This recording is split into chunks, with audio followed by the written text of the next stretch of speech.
રાજ્યમાં છેલ્લા કેટલાય સમયથી કાયમી શિક્ષકોની ભરતી અટકી પડી છે, ત્યારે કાયમી શિક્ષકોની ભરતી કરવાની માંગ સાથે ટેટ ટાટ ઉમેદવારો વિરોધ કરી રહ્યા છે. સરકાર પણ ટેટ અને ટાટ પાસ ઉમેદવારો સાથે રાજનીતિ રમી રહી છે. જ્યારે ઉમેદવારો ગાંધીનગર જઈને આંદોલન કરે એટલે કે ભરતી પ્રક્રિયા એક સ્ટેપ આગળ વધે અને પછી પાછી ભરતી પ્રક્રિયા અટકી જાય છે, ત્યારે સરકારના વાયદાઓથી હવે ટેટ ટાટ ઉમેદવારોની પણ ધીરજ ખૂટી છે. આ ભરતી માટેની જે પ્રેસ નોટ હતી તેમાં તમામ ભરતી પ્રક્રિયા એપ્રિલ સુધીમાં પૂર્ણ કરી દેવાનું જણાવવામાં આવ્યું હતું, ત્યારે આજે 30 એપ્રિલ થઈ હોવા છતાં 9 થી 12ની ભરતી પ્રક્રિયા પૂર્ણ નથી કરવામાં આવી, ત્યારે 1 થી 8નો ભરતી કાર્યક્રમ જાહેર કરી દેવામાં આવ્યો છે. ત્યારે ટેટ ટાટ ઉમેદવારોની માંગ છે કે 9 થી 12ની શાળા ફાળવણી બાદ જ 1 થી 8ની જિલ્લા ફાળવણી કરવામાં આવે તો જ ક્રમિકનો ફાયદો થશે. અને આ સાથે જ ટેટ ટાટ ઉમેદવારોએ સરકારને અલ્ટિમેટમ આપ્યું છે કે જો વિભાગ ક્રમિક ભરતી નહીં કરે તો ગાંધીનગર ખાતે ફરીથી કાયમી શિક્ષકોની ભરતી બાબતે આંદોલન થશે.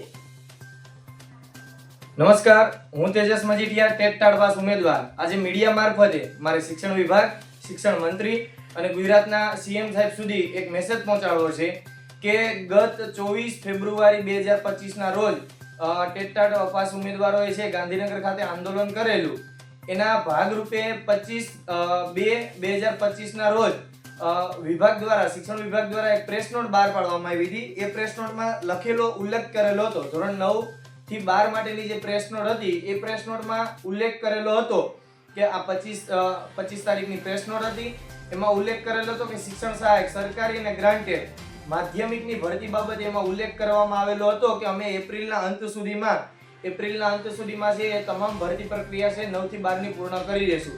કે માધ્યમિકની પૂર્ણ કરવાની વાત થઈ હતી અને ઉચ્ચતર માધ્યમિક બંનેની જોવા જાય તો એપ્રિલના અંત સુધીમાં પૂર્ણ કરવાની વાત થઈ હતી. આજે 30 એપ્રિલ 2025, આજે એપ્રિલ મહિનાનો છેલ્લો દિવસ છે, પરંતુ આજ દિન સુધી 9 થી 12માં એક પણ શિક્ષકને નિમણૂક પત્ર એનાયત કરવામાં નથી આવ્યો. મતલબ કે શિક્ષણ વિભાગ દ્વારા જે પ્રેસ નોટ આપવામાં આવ્યું હતું એના કાયદેસરના જોવા જાય તો ધજાગરા થઈ રહ્યા છે. એનું કારણ કે ભાઈ ઓલરેડી જોવા જાય તો 9 થી 12નું છે ડોક્યુમેન્ટ વેરિફિકેશન પણ થઈ ગયું છે, એનું પીએમએલ પણ આપી દીધું છે વિભાગ દ્વારા, છે એના ડોક્યુમેન્ટની જે ચકાસણી કરવાની હોય એ પણ થઈ ગયું છે. પ્રોવિઝનલ મેરિટ લિસ્ટ 2 અને વાંધા અરજી અને ફાઇનલ મેરિટ લિસ્ટ અને શાળા પસંદગી, જિલ્લા પસંદગી, બસ આટલી પ્રોસેસ બાકી છે. મતલબ કે એપ્રિલના અંત સુધીમાં જે પૂરી કરવાની વાત હતી એમાંથી 50% કામ છે સંપૂર્ણ રીતે પૂર્ણ થઈ ગયું છે. માત્ર ને માત્ર 50% જેટલું કામ બાકી હોય છે. તો અમે શિક્ષણ વિભાગને એવી વિનંતી કરીએ છીએ કે આવનારી 15 મે સુધીમાં તમે 9 થી 12ની છે ભરતી પ્રક્રિયા પૂર્ણ કરી અને 9 થી 12ના જે કોઈ ઉમેદવારો છે એમને શાળા પસંદગી આપી દો.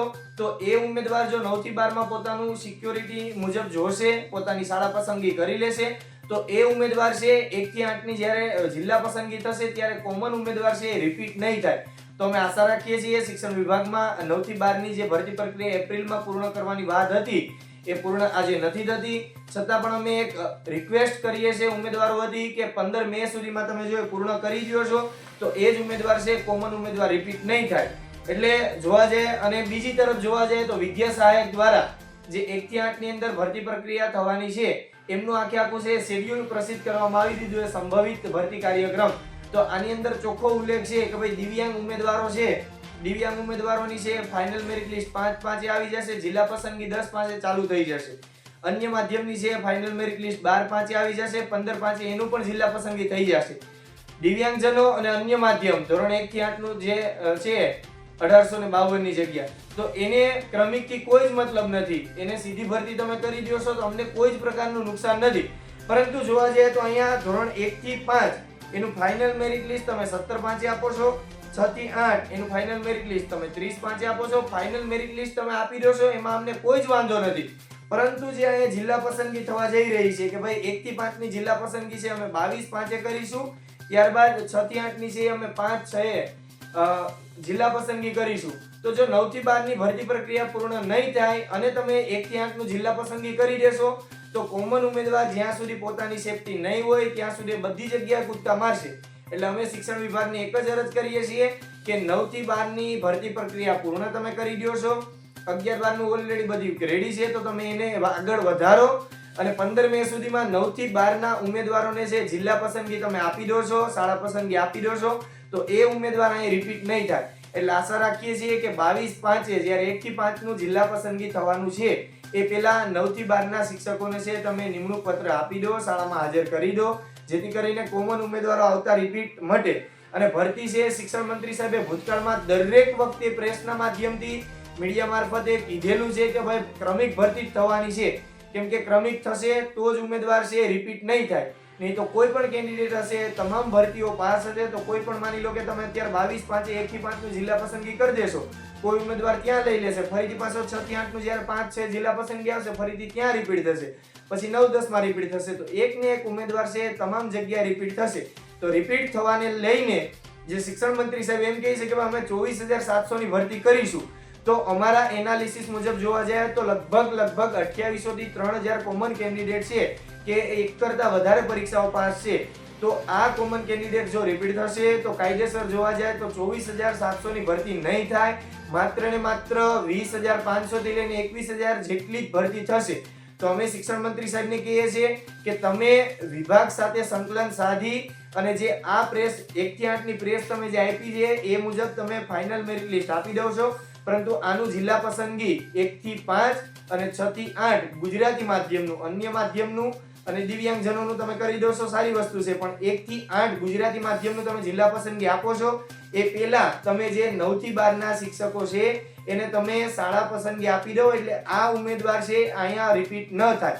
તો આશા રાખીએ છીએ કે ક્રમિક ભરતીના લીધે જે 3000 નું ક્રમિક ભરતી થશે તો 3000 કેન્ડિડેટ છે એ નુકસાન નહીં થાય અને જે 24,700 નો આંકડો છે એ ફૂલફિલ થશે. એટલે અમે ઉમેદવારો છે ભૂતકાળમાં અમે 2 વર્ષથી રાહ જોતા હતા એટલા માટે કે ભાઈ ભરતી ક્રમિક થાય. દરેક વખતે શિક્ષણ મંત્રી સાહેબ એવું કહેતા કે અમે ભરતી ક્રમિક જ કરવાની છે. 2 વર્ષ સુધી અમે રાહ જોઈ અને આખરે તમે છે ક્રમિક ભરતીને છેદ ઉડાડી અને ડાયરેક્ટ સીધી ભરતી તમે આપી દો છો આ જિલ્લા પસંદગી, તો આ વસ્તુ વ્યાજબી નથી.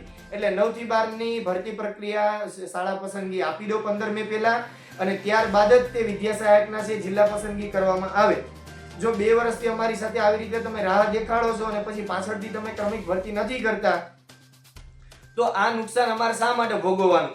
એટલે ખાસ અમે શિક્ષણ મંત્રી સાહેબને એટલી જ અરજ કરીએ છીએ કે તમે શિક્ષણ મંત્રી સાહેબ ખુદ સીએમ સાહેબ, શિક્ષણ મંત્રી સાહેબ, વિદ્યા સમીક્ષા કેન્દ્રના અધિકારી હોય, નિયામક હોય, નાયબ નિયામક હોય, સચિવ હોય કે ભરતી સમિતિ સાથે સંકળાયેલો કોઈ પણ સ્ટાફ હોય, આમની એક તમે એક સંકલન સમિતિની એક બેઠક યોજો અને એ બેઠકમાં અમારા ઉમેદવારો રિપીટ ન થાય એના અન્વયે સત્વરે પગલાં ભરવામાં આવે. જો કોમન કેન્ડિડેટ રિપીટ થશે અને ભરતી ક્રમિક નહીં કરવામાં આવે તો આગામી દિવસોમાં અમે ટેટટાળ પાસ. Bureau report CN24 news. હવે જુઓ દેશ દુનિયાની તમામ ખબરો તમારી આંગળીના ટેરવે. ઉઠાવો મોબાઈલ અને Google Play Store પરથી ડાઉનલોડ કરો અમારી CN24 ન્યૂઝ મોબાઈલ એપ.